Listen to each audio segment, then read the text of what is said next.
जिस गांव में आपके पास ज़मीन नहीं, खेती नहीं, मकान नहीं, झुग्गी झोंपड़ियों में आप रह रहे हो, कोई मान नहीं, कोई सम्मान नहीं, वहाँ छोड़ने को है क्या आपके पास में? ऐसा तो नहीं कि आप जमींदार हैं, 100-200 बीघा ज़मीन है जो आपको बेचने में दिक्कत होगी। ऐसा तो नहीं कि आपके बाप दादे जो है वो मार के बहुत बड़ी लंबी चौड़ी संपत्ति छोड़ गए जिसको बेचने में दिक्कत होगी। जब आपके पास में कुछ है ही नहीं, दूसरों के खेतों में मजदूरी करना है और पैसा भी टाइम पर नहीं मिलना और अपमानित होना है, तो इससे तो बेहतर यही है कि आप जो है वो उस जगह को छोड़ दो। छोड़ने के बाद में कम से कम शहरों की तरफ पलायन करोगे तो आपका मान सम्मान भी होगा, आपको मजदूरी का पैसा भी रोज ताज़ा मिलेगा। तो वहाँ है क्या? लेकिन मोदी जी ने 2016 में कहा था बाकायदा कि मेरे दलित भाइयों को सूट मत करो, चाहे मुझे सूट कर दो। वो तो दलितों को बचाने की बात करते हैं खुले मंच से। ये दलितों को बचाने की बात नहीं है। प्रधानमंत्री जी ये बताने की कोशिश कर रहे हैं कि ये जो दंगाई लोग हैं, ये जो भीड़ है, ये प्रधानमंत्री लाचार है उनके सामने। प्रधानमंत्री कह रहे हैं कि भाई हाथ जोड़ करके गिड़गिड़ा रहे हैं कि तुम इनको मत मारो, मुझे मार लो। प्रधानमंत्री पद मुझे बना दो ना प्रधानमंत्री, मैं बताऊँगा क्या होता है। आप प्रधानमंत्री जी को ये कहना चाहिए था कि अगर किसी ने दलित समाज के लोगों के ऊपर शोषण अत्याचार किया तो उनको बख्शा नहीं जाएगा, जेल में सख्त से सख्त कानूनी कार्रवाई दी जाएगी। हम समझते प्रधानमंत्री मुझे मेरे दलित भाइयों को मत मारो, मुझे मार दो। अरे प्रधानमंत्री गाँव का चपरासी, ये तो बता दो पहले तुम। गाँव का चपरासी गिड़गिड़ाता है प्रधान के सामने कि साहब मेरे समाज के लोगों को मत मारो और किसी को मार लो। तो ये तो चपरासी वाली बात हो गई, ये तो मतलब बिल्कुल थर्ड क्लास बात हो गई। तो इसमें ये कोई बात थोड़ा, ये तो प्रधानमंत्री ने ये कहने की कोशिश करी है कि आपको जो करना करो, मैं लाचार हूँ। लेकिन मोदी जी तो खुद कहते हैं मैं भी चौकीदार हूँ। हाँ, तो चौकीदार होना में कौन सी बड़ी बात है? चौकीदारी में कौन सी डिग्री लग रही है? चौकीदार में कौन सा क्या नाम, आपको पढ़ाई लिखाई की जरूरत है? चौकीदार में क्या है? रात को जागना, दिन में सोना है, सीटी बजानी है, फूंकनी, और कौन सा IAS PCS की तैयारी करनी है? चौकीदार तो कोई बन जाओ। प्रधानमंत्री बनना कठिन है, राष्ट्रपति बनना कठिन है, IAS बनना कठिन है, बाकी वकील, लॉयर, अपना इंजीनियर, प्रोफेसर बनना कठिन है।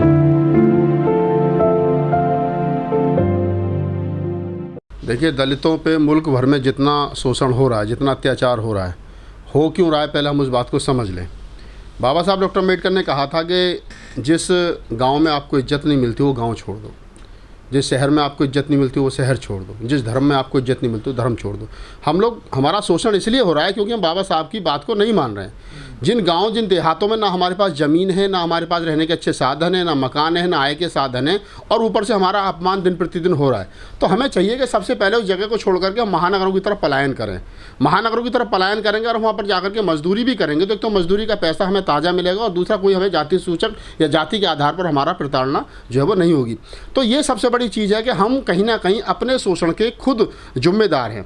दूसरे जो जिक्र आपने भी मध्य प्रदेश का कहा, या राजस्थान में भी कल परसों घटना हुई, उत्तर प्रदेश में कल परसों, मुल्क भर में इस प्रकार की घटनाएं हो रही हैं।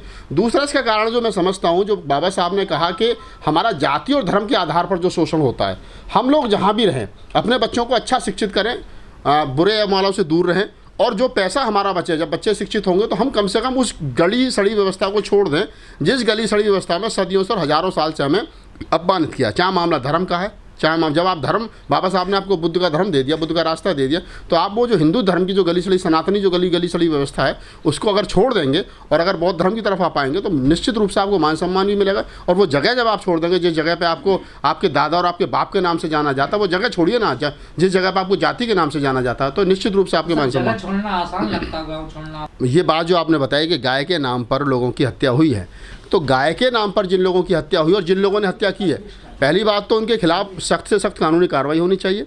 दूसरी बात यह है कि जो लोग ये कह रहे हैं कि वो गाय थी, मतलब गाय किस स्थिति में थी, मरी हुई गाय थी, गाय को ले जा रहे थे, कि पूरा मामला है क्या।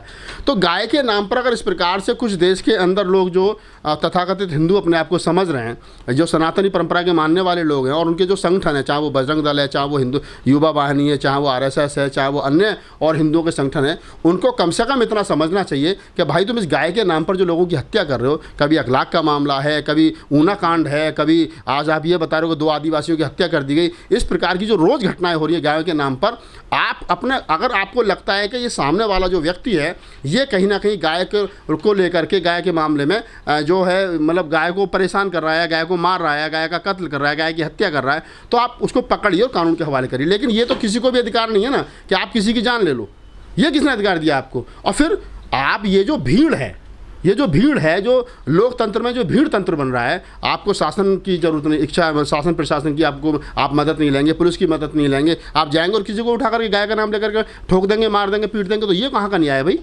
तो ऐसे लोगों के खिलाफ तो सख्त से सख्त कानूनी कार्रवाई होनी चाहिए। मैं सोच का व्यक्ति हूँ कि जो हमारा संविधान है, जो हमारा कानून है, कानून के तहत ऐसे लोगों को कार्रवाई होनी चाहिए। लेकिन कार्रवाई करेगा कौन? इन लोगों पर कार्रवाई? भाई जो थाने में बैठे हैं वो इनके लोग बैठे हैं शोषण करने वालों में। भारत के अंदर क्या है कि जाति बड़ा फैक्टर है। मैं हमेशा कहता हूँ जाति है कि कभी जाति नहीं, जाति बड़ा फैक्टर है। और जाति जो लोग शोषण कर रहे हैं, जो लोग शोषणकारी, जो लोग दमन कर रहे हैं, जो लोग हत्याएं कर रहे हैं, वही लोग, उन्हीं की जाति के लोग थानों में बैठे हैं, उन्हीं की जाति के लोग न्यायपालिका में बैठे हैं, उन्हीं के जाति के लोग सिस्टम में बैठे हैं, उन्हीं की जाति के लोग सरकार में बैठे हैं। जब हर जगह उसी जाति के लोग बैठे हैं तो आप ये कैसे उम्मीद कर लोगे कि आपको न्याय मिलेगा? तो ऐसे में तो आपने आपको सुरक्षित रखने का रास्ता वही है कि आप उन जगह को छोड़ दें जहां ऐसे उग्र किस्म के लोग रहते हैं। आप शहरों और महानगरों की तरफ पलायन करें। मतलब गाय सुरक्षित है, आदमी की जान सुरक्षित नहीं है। लगता क्या है? अगर अखलाक के फ्रिज में मीट रखा है और जिसको बाद में भी ये कहा गया कि नहीं वो बीफ नहीं था और उसकी फिर भी हत्या कर दी जाती है, तो पहले तो मैं ये नहीं समझ पा रहा हूँ, ये जो भीड़ के रूप में जो हिंदू धर्म के संगठनों के लोग आते हैं, जो अपने आप को कहते हैं कि हम गौ रक्षक हैं, ये इनकी आँख में कौन सी लेबोरेटरी है, इनकी नाक में कौन सी लेबोरेटरी है जो सूंघ करके और देख करके बता देते हैं कि गाय का मीट, और किसी की भी हत्या कर देते हैं? ये इतना भी इंतजार नहीं करते कि कम से कम उसको लैब से रिपोर्ट आने दो कि मीट किस चीज़ का था। और फिर मैं तो ये कह रहा हूँ कि गाय का मीट अगर किसी के यहाँ है तो क्या हमारा संविधान हमको ये कहता है कि हम जो है वो गाय का मीट जो है वो नहीं खा सकते हैं, नहीं बेच सकते हैं या कुछ नहीं कर सकते? कहीं ऐसा लिखा है? जो लोग भारत के अंदर ये कह रहे हैं, जस्टिस काटजू ने कहा कि मैं बीफ खाता हूँ, फिल्मी दुनिया की बड़ी हीरोइन काजोल ब्राह्मण परिवार से आती हूँ, उन्होंने कहा मैं बीफ खाती हूँ। कितने लोग भारत के अंदर ऐसे जिन्होंने स्वीकार किया कि हम लोग बीफ खाते हैं? बाबा साहब डॉक्टर अम्बेडकर विदेश में पढ़ते थे, उनकी जीवनी पढ़ी, उसमें बाबा साहब कहते हैं कि मैं एक टाइम क्या नाम है वो खाता हूँ, मीट खाता हूँ। तो आप किरण रिजिजू जी खुद कह रहे हैं कि हम जो है वो बीफ खाते हैं, बीजेपी के मंत्री हैं। तो ये कहना कि आप भीड़, मतलब एक तरफ तो आप उन लोगों को अपने मंत्री बना रहे हो बीफ खाने वालों को, दूसरी तरफ आप ही के लोग गाय का एक्सपोर्ट इम्पोर्ट या क्या नाम है जो बिजनेस कर रहे हैं गाय के बीफ का, गाय के मीट का, आप उनको क्या नाम है सब्सिडी दे रहे हो या फिर और जो सरकारी सुविधा है वो दे रहे हो, आप उन पर कार्रवाई नहीं कर रहे हो। लेकिन दूसरी तरफ जो गाय को ले जा रहे हैं, पाल रहे हैं या बेच रहे हैं, व्यापार कर रहे हैं, आप उनकी हत्या कर रहे हो। ये क्या करके गाय का क्या नाम है मीट बेच रहे हैं? राहुल जी, ये जो गोरक्षक होते हैं ये जान ले लेते हैं किसी भी व्यक्ति की गाय के नाम पर, इनको इतनी ताकत कौन दे रहा है? देखिए, जब सरकारें वैसी होती हैं, आपको मैं दो उदाहरण यहाँ दे रहा हूँ। एक उदाहरण तो ये है कि जब उत्तर प्रदेश के अंदर पिछले 25 साल में कोई भी सवर्ण जाति का मुख्यमंत्री नहीं बना, चाहे तो ओबीसी रहे, चाहे दलित रहे, चाहे मायावती रहे, चाहे अखिलेश रहे, चाहे मुलायम सिंह यादव रहे, चाहे कल्याण सिंह रहे, तो ये ओबीसी समाज यहाँ 20-25 साल तक मुख्यमंत्री रहा उत्तर प्रदेश के अंदर। सवर्ण जो है वो नहीं रहा। पहली बार बाबा आदित्यनाथ योगी मुख्यमंत्री बने तो ठाकुर समाज जिस जाति से वो लोग आते हैं तो ठाकुरों को लगा हम मुख्यमंत्री बन गए। जो ठाकुर पिछले 20 साल से उत्तर प्रदेश के अंदर ये नहीं कहते थे कि क्या नाम है हम दलित समाज को घोड़ी पर नहीं चढ़ने देंगे, ओबीसी के साथ में, ये आज वो ठाकुर 25 साल के बाद में जब हमको डेवलप हुए हैं, हम आगे बढ़े हैं शिक्षित रूप से भी, आर्थिक रूप से भी और हर तरीके से, अब 25 साल के बाद में उत्तर प्रदेश राज्य जैसे राज्य में आपकी ये घटना मिल रही है कि वहाँ पर दलित को घोड़ी पर नहीं चढ़ने दिया जा रहा है। क्यों? क्योंकि उसकी जाति का मुख्यमंत्री बन गया। तो ये जो कह रहे हैं ना आप, ये वही लोग हैं कि जब सरकार की ताकत उनके पीछे खड़ी होती है ना, तो होता है इस प्रकार का। मनीषा वाल्मीकि को रात को अंधेरे में जला दिया गया, ठाकुर बलात्कार करने वाले थे, ठाकुर एसपी था, ठाकुर और परिवार को नहीं मिले थे, ठाकुर मुख्यमंत्री था। आपके सामने घटना, कोई बाहर की बात थोड़ा। ये सरकार उन लोगों की, जैसा मैंने स्टार्टिंग में कहा, आपने कहा ताकत कहाँ से मिलती है? ताकत वहीं से मिलती है कि जहाँ पर जब मेरी बिरादरी का ऐसा थाना इंचार्ज है, मेरी बिरादरी का एसएसपी है, मेरी बिरादरी का डीएम है, मेरी बिरादरी का मुख्यमंत्री है और मैंने अपराध किया है, तो फिर मुझे सजा देगा कौन? कहीं ना कहीं तो जाति का जो आधार पर मुझे सुविधा। सारी दुनिया मायावती थोड़ी है क्या वो अपने सांसद को घर पर बुला करके पुलिस के कहकर नहीं अरेस्ट कर उसने गलत किया है, हम लोग कानून के द्वारा कानून का राज चलाएंगे? यहाँ सारी दुनिया मायावती नहीं है। यहाँ बाकी के लोग ऐसे भी हैं जो जाति के आधार पर, जाति पर गर्व करते हैं और अपनी जाति के लोगों को बचाने का काम करते हैं। चाहे वो बीजेपी के लोग हैं, चाहे वो आरएसएस के लोग हैं, चाहे वो बजरंग दल के लोग हैं, चाहे वो विश्व हिंदू युवा वाहिनी, तमाम हिंदुओं के जितने संगठन हैं वो सब जाति के आधार पर और कट्टरता के आधार पर चल रहे हैं। देखिए, मनुस्मृति जो है, और मनुस्मृति में जो लिखा गया है कि जो शूद्र वर्ण है, ब्राह्मण क्षत्रिय वैश्य शूद्र के जो वर्ण है उसके आधार पर आप ये मान करके चलिए कि जब उनका जो धर्म ग्रंथ है, उनका जो बायलॉज है, वो बायलॉज उनको इजाज़त दे रहा है, पावर दे रहा है, ताकत दे रहा है कि हम लोग सदियों से शोषण करते आए हैं और अभी भी हम लोग शोषण करेंगे।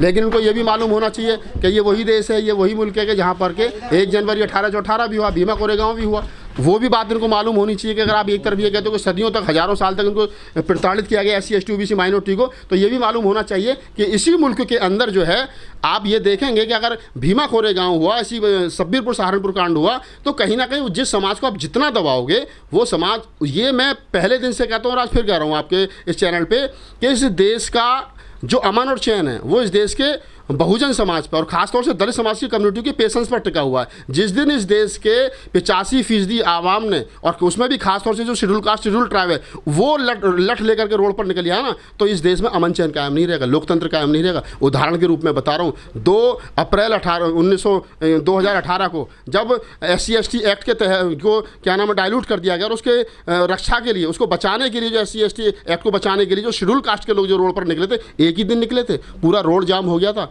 ये 3% लोग या 5% लोग या 8% लोग जो हैं, जिनको हम जो अपनी जाति के आधार पर अपने आप को श्रेष्ठ मान करके चल रहे हैं और रोज़ आए दिन जो है वो SC/ST OBC का कहीं ना कहीं जो है वो शोषण कर रहे हैं, उनको ये मालूम होना चाहिए कि इस देश का अमन चैन जो है वो शेड्यूल कास्ट के दलितों के पेशेंस पर टिका। जिस दिन उनका पेशेंस टूट जाएगा, उस दिन हो सकता है कि जो गाड़ी, जो बंगले, जो मकान तुमने बना लिए, वो छीन करके उन घरों में, गाड़ी और बंगलों में न घुस जाए।